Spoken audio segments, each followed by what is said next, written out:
Démarré le 16 mars pour la France Insoumise. Dans ce cadre-là, donc on a pu avoir nos deux candidates bretonnes à proximité, donc Marie et Marielle, qui sont là ce soir avec nous. Et pour les accompagner, on a également Muriel et Alexis, qui sont députés, comme vous le savez, à l'Assemblée nationale. Donc avec chacun son parcours et ses expériences liées à la formation et l'éducation. Je vais laisser la parole maintenant à Muriel pour la suite. Oui, je fais court, hein. L'idée c'est de... Je précise juste avant de passer le micro à Muriel, merci de couper vos téléphones portables pour la sérénité des discussions. On essaiera d'avoir un petit temps d'échange en fin de réunion de façon à ce que chacun puisse apporter éventuellement, enfin chacun, on puisse avoir certains témoignages et des questions auxquelles nos invités pourront répondre. Et également à partir de 21h15, vous êtes tous conviés à la salle partage qui est juste à 50 mètres à droite quand vous sortez pour un petit moment convivial. Je vous laisse la place. Merci. Merci Gilda. Ouais. D'abord, bonsoir à toutes et tous. Un grand remerciement aux Insoumis qui ont organisé la soirée ce soir et tout mis en place. Alors je suis ravie d'être avec vous à cette réunion publique qui lance la campagne des Européennes. Ravie d'accueillir Alexis Corbière, mon collègue député de Seine-Saint-Denis. Ravie d'être présente aux côtés de Marielle Lemaître et Marie Messmer, nos candidates bretonnes. Parmi les 5 sur la liste des Européennes, la liste de l'Union populaire menée par Manon Aubry. Alors je ne sais pas si c'est pareil pour vous, mais pour moi, encore maintenant, quand on me parle de campagne pour les Européennes, ça me rappelle 2005. Le référendum sur le traité de Rome, établissant une constitution pour l'Europe. Vous vous rappelez certainement de cette campagne, partout ça débattait, dans toutes les familles, les bistrots, tous les points de vue se confrontaient. Et malgré une propagande éhontée des médias pour le oui, c'est le non qui l'emportait à 54,67%. C'est quand même énorme, avec une mobilisation massive, 69,34% de participation. Les Françaises et les Français avaient dit non à cette Europe parce qu'ils mesuraient déjà les conséquences du traité de Maastricht de 1993, la réduction des dépenses publiques, l'obligation pour le déficit public de demeurer en dessous des 3% du PIB, parce qu'ils avaient compris que ce qu'on leur proposait, c'était une Europe libérale, basée sur la libre circulation des biens et des capitaux, et donc sur le traité de libre-échange, et non une Europe populaire, sociale et écologique. Par contre, la Bretagne, et plus largement le Grand Ouest, avait penché pour le oui. Alors, est-ce qu'on aurait dû déjà voir à l'époque la Bretagne rose basculer vers le macronisme? Je vous laisse juger, mais la situation actuelle me laisse quand même présumer. Bref, suite au rejet du référendum, le traité de Lisbonne reprend le traité constitutionnel sous forme d'amendement et le texte sera approuvé par le Conseil européen le 19 octobre 2007. Cette fois sans l'avis des Françaises et des Français, mais surtout contre leur avis. Et c'est ce piétinement de la démocratie qui a été le déclenchement de mon engagement en politique. Je me suis dit qu'il fallait participer à quelque chose là, parce qu'on était en train de se faire avoir sur toute la ligne, et ça devenait insupportable et même dangereux. Et c'est naturellement que quelques années plus tard, je me suis tournée vers la France Insoumise qui prône, encore et toujours, un renouveau démocratique par une 6e République et par une autre Europe. Certains ont eu la même réaction que moi et se sont engagés, et d'autres se sont dit « plus jamais j'irai voter puisque ça ne sert à rien ». Et nous en sommes à des taux d'abstention records.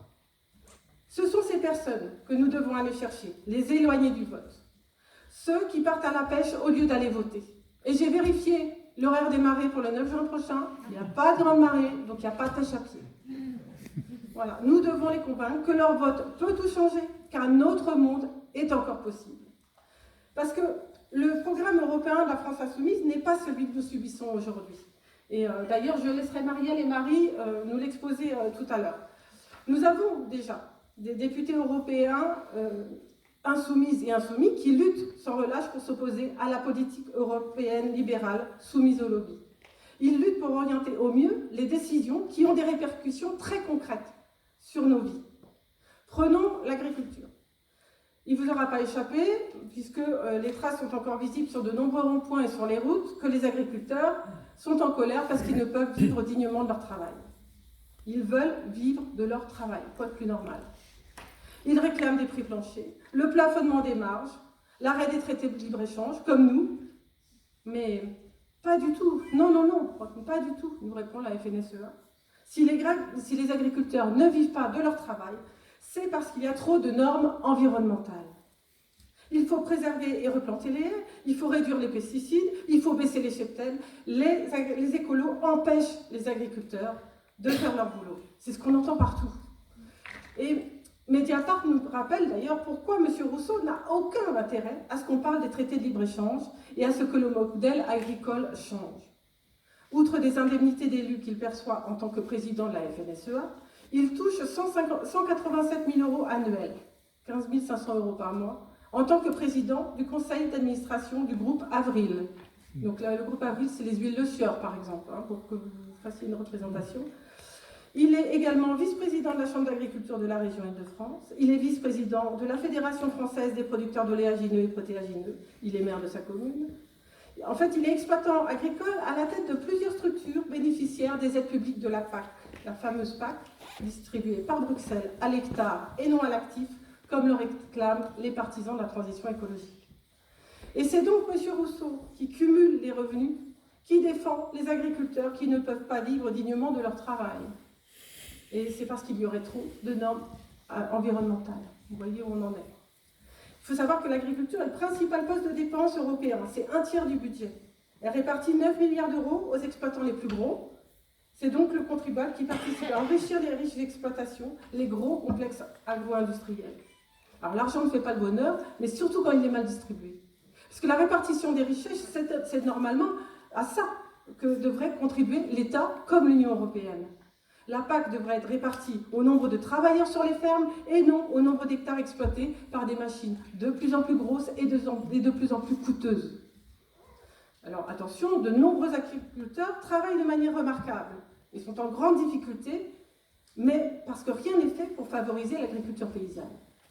Les mesures agro-environnementales n'avaient pas été budgétées, la loi Egalim n'est pas respectée, donc les filières ne sont pas développées et la PAC ne favorise que les grosses exploitations. Concernant les pesticides et les intrants, Marc Fesneau a dit récemment lors de son audition en commission défense sur la souveraineté alimentaire. C'est pas souvent hein, qu'on auditionne Marc Fesneau en commission défense, mais là c'était le cas. Il a dit qu'il ne savait pas faire autrement concernant les intrants et les pesticides. Eh bien, c'est pour lui montrer comment cela est possible que mes collègues Mathilde Digné, Manon Meunier, Aurélie Trouvé, Loïc Prudhomme et bien d'autres sont allés à la rencontre de ceux qui font autrement partout en France, dans le cadre de l'Agri-Tour, en préparation de la loi d'orientation agricole. Une autre agriculture est possible, sans pesticides, respectueuse du bien-être animal et de la biodiversité, et sans traité de libre-échange qui déstabilise les économies et les paysanneries locales. Prenons l'exemple du CETA, je sais que ça fera plaisir à certains, qui d'ailleurs a été dénoncé par le Sénat la semaine dernière et qui ne sera pas étudié devant l'Assemblée avant les élections européennes. Vous voyez le courage des macronistes, ils savent qu'ils sont minoritaires, donc voilà, on l'étudiera après les élections. Ce traité de libre-échange, négocié entre l'Union européenne et le Canada, impose des restrictions moins contraignantes que celles imposées aux agriculteurs français. Par exemple, le Canada utilise toujours plus de 40 molécules de pesticides interdites dans l'Union européenne. Cela crée un déséquilibre et une concurrence inacceptable. On est bien d'accord. Dans le cas du récent accord ratifié entre l'Union européenne et la Nouvelle-Zélande, la réciprocité des normes, pourtant promises, n'est pas assurée. Les agriculteurs néo-zélandais ont le droit d'utiliser des substances interdites sur le sol européen. De même, les limites maximales de résidus de pesticides sont différentes entre le Mercosur et l'Union européenne. Certains composants actifs autorisés dans le Mercosur sont par ailleurs interdits dans l'Union européenne. On comprend les difficultés que rencontrent les agriculteurs, et c'est d'ailleurs pour cette raison que notre groupe ne vote jamais pour les traités de libre-échange. Mais je pense que tu en parleras aussi. Autre conséquence concrète, l'industrie. L'industrie est également durement touchée par la politique européenne. Vous avez tous entendu François Ruffin parler des délocalisations de nos industries vers les pays où le travail coûte moins cher. Whirlpool, Continental, Goodyear, Delsey, etc. Chez nous, l'entreprise Clap à Ploufragan, qui fabriquait des masques, a été placée en redressement judiciaire depuis le 13 mars dernier. La COP des masques a fermé en octobre 2022. Pourtant, aujourd'hui encore, quand on va chez le médecin, quand on va à l'hôpital, on porte un masque. Il y a donc bien un marché. Eh bien, les usines françaises de masques ferment leurs portes parce que les règles du marché public ne favorisent pas les entreprises locales. On ne peut pas mettre un critère géographique sur un marché public. Et l'État se fournit donc à l'étranger, parce que c'est moins cher, alors qu'il a lui-même injecté des fonds publics pour créer ces entreprises. C'est un véritable gâchis. La suprématie de la concurrence libre et non faussée, supposée apporter la prospérité, a donc une incidence directe sur le contenu de nos assiettes, sur les protections sanitaires, mais aussi sur tous nos services publics. Et vous avez pu constater comme moi qu'ils sont tous en difficulté, en souffrance. Santé, éducation, justice. Et Bruno Le Maire, soi-disant suite à une erreur de prévision de la croissance, annonce nonchalamment 10 milliards d'euros de coupes budgétaires avant les 20 milliards auxquels sera assujettie la prochaine loi de finances pour 2025. Ça fait 30 milliards. Ça va être très dur pour les services publics. Mais quoi? Vous allez vous serrer un peu plus dans les classes? Vous allez vous serrer un peu plus dans les couloirs des hôpitaux? Et puis, vous accoucherez dans la bagnole? Hein, ça se fait nickel. 3 bébés sont nés dans un véhicule depuis la suspension des accouchements à Guingamp en avril dernier. Et puis, un mois ou deux de plus pour une opération, vous n'êtes plus à ça près. Puis vous n'avez qu'à aller à la clinique. Il y en a une très bien, apparemment, sur les Champs-Élysées, à Diderot. Faites comme eux. Payez-vous le top des mutuelles. Consultez un médecin secteur 2. Mettez vos enfants dans les écoles privées prestigieuses, prenez des parts dans les EHPAD et les résidences universitaires privées, et tout ira très bien, ça rapporte. Alors c'est quoi le problème? Le problème, c'est encore 45 classes supprimées à la rentrée prochaine sur le département. Et je crois 69 sur le Finistère, c'est partout en France. Faute de rendre le métier d'enseignant plus attractif, notamment en augmentant les salaires, on ferme des classes. Et on dirige les enseignants comme des pions vers d'autres écoles où, soi-disant, il y aurait plus de besoins. Selon les chiffres de l'OCDE, alors qu'entre 2005 et 2019, les salaires des enseignants ont augmenté en moyenne de 11% dans les pays qui regroupent l'organisation, ils ont baissé de 2 à 6% en France sur la même période. Il y a du boulot. Le problème, c'est la menace de la fermeture de la maternité de Guingamp, après avoir fermé l'Oudéac, Paimpol et Dinan. Le rapport du Dr Ville préconise la fermeture de 111 maternités sur toute la France, toutes celles qui ne font pas 1000 accouchements par an. Il y a 20 ans, pour Paimpol, on parlait de 300 accouchements, c'était le seuil. Et donc, si on met en œuvre ce rapport, il ne resterait alors que la maternité de Saint-Brieuc et celle de l'hôpital privé de Plérin, côte à côte, sur le département. Voilà, c'est tout ce qui resterait sur le département pour que les femmes puissent accoucher. Et donc, on a vu 3 enfants déjà mis dans un véhicule.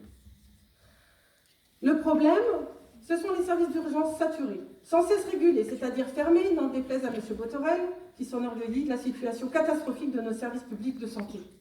Ce sont des personnes qui meurent dans les couloirs des hôpitaux, faute de prise en charge. On en vient à demander l'aide de l'État cubain, capable de déployer en quelques jours des spécialistes à l'étranger, et notamment des gynécologues obstétriciens qui pourraient exercer à l'hôpital de Guingamp. Ils forment autant de médecins par an qu'en France pour une population 6 fois moins importante. Donc c'est faisable. Alors que ce recours temporaire serait la solution suite à l'échec de nos gouvernements successifs à élever un numerus clausus en lien avec les besoins, nous restons sans réponse de l'ARS et du ministère sur cette proposition très concrète. On attend des réponses du gouvernement. Le problème, c'est que 85% des EHPAD publics sur le département sont en difficulté financière suite à l'inflation et aux revalorisations salariales légitimes, mais non compensées par les autorités de tutelle. Le problème, c'est que ce gouvernement ne fait qu'aggraver la paupérisation et demande à chaque fois des efforts à ceux qui souffrent le plus de la précarité. Réforme du RSA, réforme de l'assurance chômage, réforme des APL. Les loyers explosent, le prix de l'alimentation et de l'énergie explose. Les gens ne finissent déjà plus les fins de mois et bientôt il va falloir payer l'école, le médecin et que sais-je encore. Alimenter les secteurs privés au bénéfice d'une poignée de gens, c'est hors de question.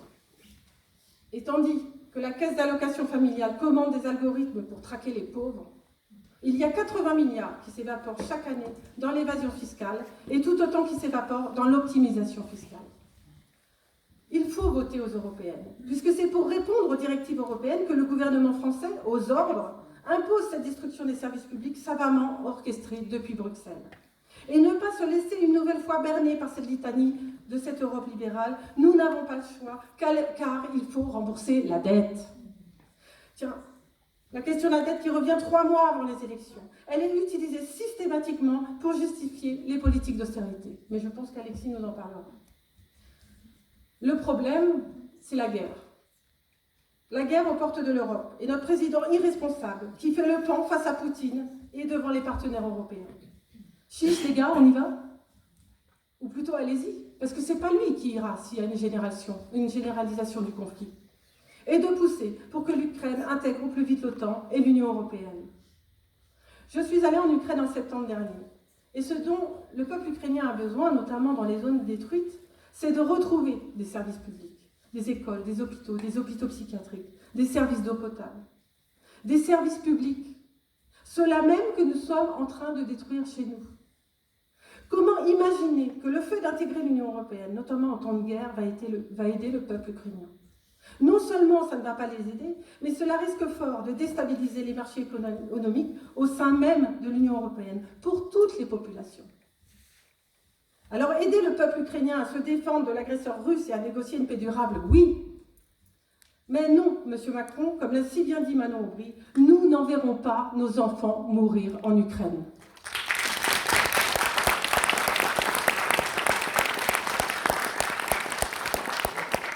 Et je ne peux pas terminer sans parler de la situation à Gaza.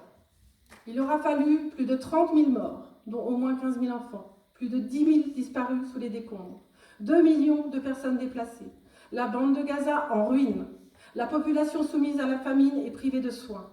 5 mois d'horreur absolue pour qu'enfin le Conseil de sécurité de l'ONU adopte une résolution exigeant un cessez-le-feu immédiat. Cette résolution, comme toutes les résolutions de l'ONU, est contraignante et les États se doivent de l'appliquer. Ni Israël ni les États-Unis, leurs premiers fournisseurs d'armes, n'en sont exonérés. Sans contrainte, le gouvernement de Netanyahou ne respectera pas cette résolution, pas plus que les précédentes.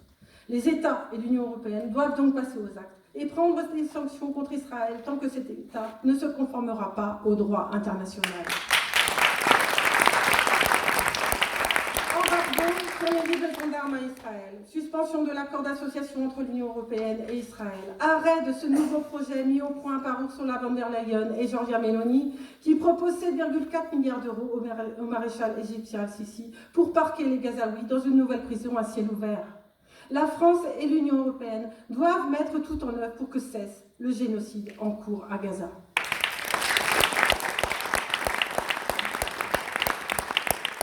Une autre Europe est possible. Une Europe populaire, sociale, écologique et pacifique. Mais pour cela, il faut aller voter le 9 juin. Il nous faut faire campagne pour ne pas laisser la place ni à l'extrême droite, ni aux macronistes. Aux côtés de nos candidates, donc Marielle Le Maître et Marie Mesmer, avec nos 81 candidats et leur tête de liste, Manon Aubry. Merci.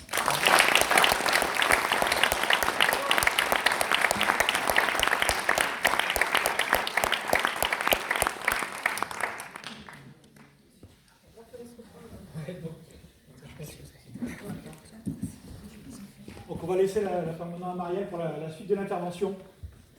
Merci, Muriel.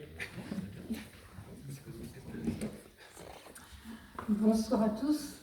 Oui, on s'y perd un peu, hein, Muriel, Marielle, Marie. Mais enfin, nos parents ont peut-être manqué d'imagination. On a Marion aussi, qui est là. En tout cas, ensemble, Marie et moi, on est très très fiers de porter par nos candidatures, la très belle liste et forte liste, la liste d'Union populaire menée par Manon Aubry et clôturée par Huguette Bello. Voilà, des femmes charismatiques, des femmes fortes, des femmes puissantes et donc des femmes inspirantes. Il y a aussi des hommes inspirants dans cette liste. Par exemple, on retrouve Damien Carême, d'Europe Écologie Les Verts, parce qu'on est une liste d'ouverture. On a voulu la NUPES jusqu'au bout. On voulait même, si vous vous souvenez, Manon Aubry proposer la tête de liste au vert. On est resté une liste d'ouverture donc avec Damien Carême d'Europe Écologie Les Verts, Anthony Smith, inspecteur du travail et syndicaliste, qui est venu ici à Saint-Brieuc nous parler de son combat pour avoir voulu protéger les salariés précaires en pleine pandémie du Covid. Sur cette liste, on trouve aussi Rima Hassan, franco-palestinienne, réfugiée, passée par la Syrie, arrivée en France, et fondatrice de l'ONG Observatoire des camps de réfugiés. On retrouve aussi nos eurodéputés actuellement en fonction. Et aujourd'hui, j'aimerais vous présenter particulièrement le combat de Leïla Chaibi, un combat victorieux, face aux directives européennes qui nous poussent, au nom du libéralisme, à toujours plus d'austérité. En effet, c'est plus facile de mobiliser avec des victoires. Bon, Corinne, je t'en voudrais pas parce que tu as ramené des crêpes pour ce soir. Donc on mobilise mieux avec des victoires, et des victoires, nos eurodéputés en ont obtenu de belles. Et pourquoi j'ai choisi cette victoire, celle de Leïla?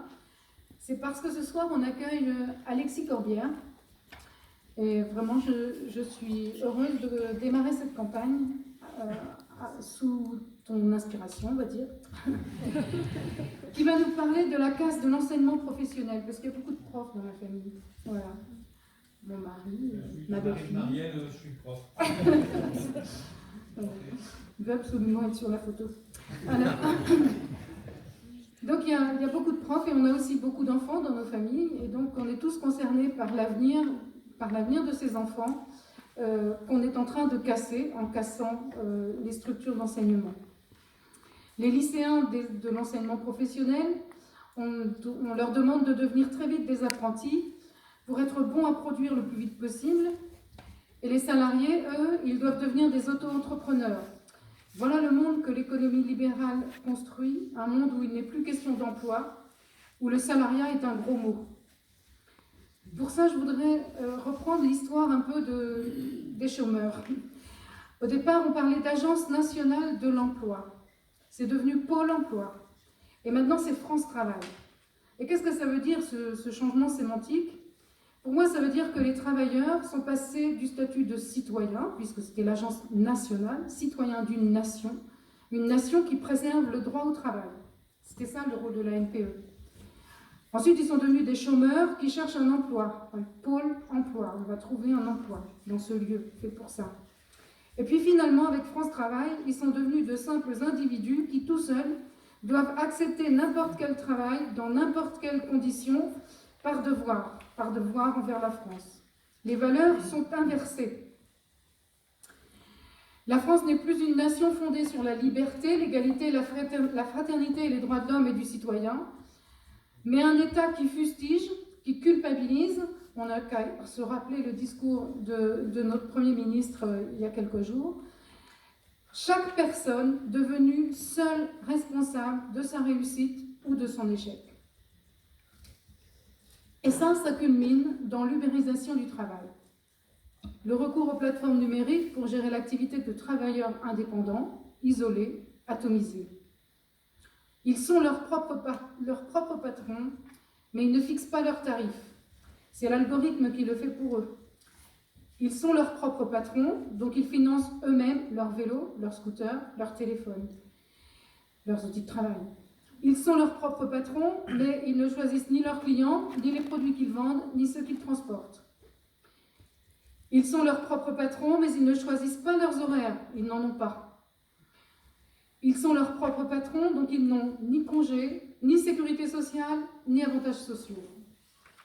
Ils sont leurs propres patrons, mais ils doivent contribuer au financement de la plateforme, et enrichir ceux qui la gèrent.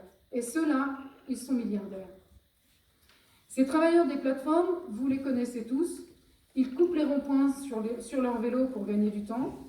Ils vous livrent des colis en vous disant à peine bonjour parce qu'ils doivent repartir vite, plus vite, enchaîner les courses pour gagner de quoi vivre, de quoi racheter le téléphone qui vient de tomber. Bref, des précaires. Le combat de Leïla Chaibi sera d'obtenir une directive européenne pour établir la présomption de salariat de ces travailleurs des plateformes. Ainsi, ceux qui s'enrichissaient sans travailler, parce qu'ils sont simplement propriétaires de la plateforme numérique qui fournit les commandes, fixe les tarifs, etc., devront désormais assumer leur rôle de patron et appliquer le droit du travail, respecter les droits des salariés. Leïla Chaibi, je ne sais pas si vous la connaissez, mais c'est une jeune militante, un peu comme Marie, une activiste. Elle organisait des pique-niques dans les supermarchés pour que les jeunes étudiants comme elle, qui avaient du mal à manger, puissent manger en ayant le droit, on avait le droit de goûter. Enfin bref, une activiste. La voilà élue députée européenne, et donc la question qu'on se pose, c'est comment elle va réussir à déjouer la complexité des institutions européennes. Est-ce que vous vous représentez ces institutions européennes? C'est une espèce de réalité qu'on n'imagine pas, très loin, très compliquée. Le Parlement européen, 700 députés. La Commission, constituée de 27 commissaires qui sont nommés, qui ne sont pas élus, et pourtant c'est eux qui font les propositions réelles de loi. Et enfin, le Conseil de l'Europe, avec des ministres des gouvernements des États membres. Ces trois institutions, situées entre Bruxelles et Strasbourg, sont envahies par des milliers de lobbyistes, 70 000 pour 700 députés, qui circulent librement pour bien conseiller tous nos décideurs. Les députés n'ont pas de pouvoir législatif, ils ne peuvent pas écrire les lois, ils peuvent seulement proposer, amender, contrôler le travail des autres instances. Au final, le vote en commission est déterminant. Les directives sont rédigées par les commissaires. En prenant ses fonctions, Leïla Chaibi découvre ce monde extrêmement poli, courtois, bien habillé, tiré à 4 épingles. Ça vous rappelle sans doute certains de chez nous. Un président très bien habillé qui faisait bien sur les photos. D'ailleurs, c'est nécessaire si on veut être entendu. Mais c'est une hypocrisie quand on sait qu'on est à cet endroit dans le cœur de la machine néolibérale. Le cœur de la machine qui produit la politique la plus brutale que les citoyens européens aient dû à vivre depuis 1993. Ça, c'est pas arrangé. Les costumes, ça reste. En septembre 2019, la présidente de la Commission expose la feuille de route pour les 5 ans de législature, quand Leïla Chaibi vient d'être élue. Au détour d'un long exposé, le sujet des travailleurs des plateformes est abordé. Pour Leïla, c'est un déclic. Comment le Parlement pourrait-il arracher une directive à la Commission? Comment engager un rapport de force? C'est une bataille, tout de suite, et un combat. Elle entreprend alors d'aborder le commissaire à l'emploi et aux droits sociaux, Nicolas Schmit. Nicolas Schmit, c'est un socialiste bruxellois. Et aujourd'hui, on a notre chef de liste socialiste, Glucksmann, qui est en train de dire moi, je suis comme M. Schmitt et la victoire sur le travailleur des plateformes, c'est moi, en fait, c'est Glucksmann. Les jeunes diraient de lui, c'est un vrai mytho. Hein. Enfin, voilà Leïla qui décide de mener son combat. Elle n'est pas forte, c'est pas elle la plus forte. Elle ne connaît pas les rouages, elle ne connaît pas les codes. Mais ce qui va faire sa force, c'est qu'elle va utiliser le métis. Métis, c'est une forme d'intelligence que ces années de militantisme lui ont permis de développer. La force du faible face au fort. Les philosophes grecs la décrivent ainsi. C'est une intelligence efficace, agissante, confrontée à une réalité à la fois concrète et mouvante, capable de s'adapter parfaitement aux situations dans lesquelles il est nécessaire d'avancer avec souplesse, même en talons aiguilles. Et il s'agit en effet d'une capacité à recalculer constamment sa position, de changer d'option, de jongler avec des circonstances variées pour tirer son épingle du jeu. La métisse, c'est la ruse de l'intelligence. Et il en faut parce que le combat a duré pratiquement 5 ans. Elle ne savait pas que c'était impossible, alors elle l'a fait. Elle l'a fait avec son équipe, elle l'a fait avec le soutien des travailleurs et des travailleuses des plateformes qu'elle a invités au Parlement européen, en lien notamment avec Brahim Ben Ali, un homme inspirant lui aussi qui fait partie des candidats des 80 pour les européennes. Brahim Ben Ali, il était chauffeur Uber à Paris et il a décidé de rencontrer Leïla pour lui parler de sa situation. Et ensemble, ils vont bâtir un lobby. on dirait plutôt un contre-lobby européen, le lobby des travailleurs ubérisés. Donc, ils vont entreprendre ensemble, avec leurs lobbyistes, qui vont entrer au Parlement européen, une bataille pied à pied pour faire avancer la cause auprès du commissaire Schmitt. Ces travailleurs atomisés, isolés, vont alors se trouver constitués en collectif au niveau européen et se battre ensemble. Ils ont été nombreux. Leïla et son équipe ont pu ensemble, avec la force de leur détermination, tout faire pour faire face au plus haut placé des lobbyistes, qu'on connaît bien. Le plus gros lobbyiste d'Uber, c'est Emmanuel Macron. C'est normal.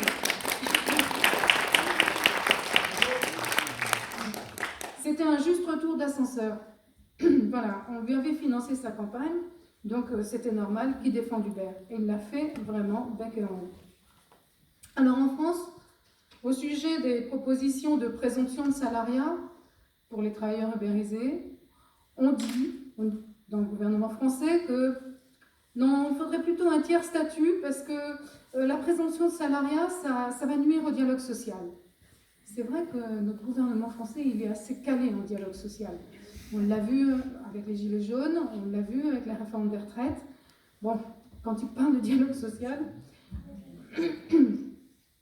ils sont aussi doués pour le détricotage des droits des travailleurs. Et donc, quand ils préfèrent opter pour un tiers statut, il y a tout lieu de se méfier. Donc, je vais vous passer, c'est déjà assez long tout ce que je vous raconte, mais je vais vous passer tous les détails techniques de sa lutte. Elle a écrit un bouquin qui s'appelle Député pirate. C'est encore un clin d'œil à Marie avec son union pirate, mais on vous en parlera. Et c'est vraiment intéressant parce que ça permet de comprendre comment l'Union européenne et les députés européennes, qu'on voit rarement parce qu'ils sont entre Strasbourg et Bruxelles justement, comment ils ont le pouvoir de quand même changer des choses de l'intérieur. Donc, en septembre 2021, ça fait 2 ans, le Parlement, grâce à son travail acharné, vote à 76% pour la présomption de salariat.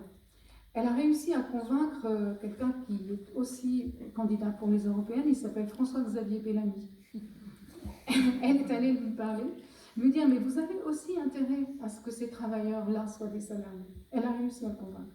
76% donc votent pour la présomption de salariat. Mais après le Parlement, il faut convaincre la Commission, parce que c'est la seule qui est habilitée, les commissaires, donc qui ne sont pas élus, c'est les seuls qui sont habilités à rédiger des directives européennes. Ça pose un petit problème sur la démocratie de cette institution européenne. Ceux qui écrivent les lois, c'est des gens qui sont désignés, désignés par le président de la Commission, sur base de propositions des États. Non. Donc,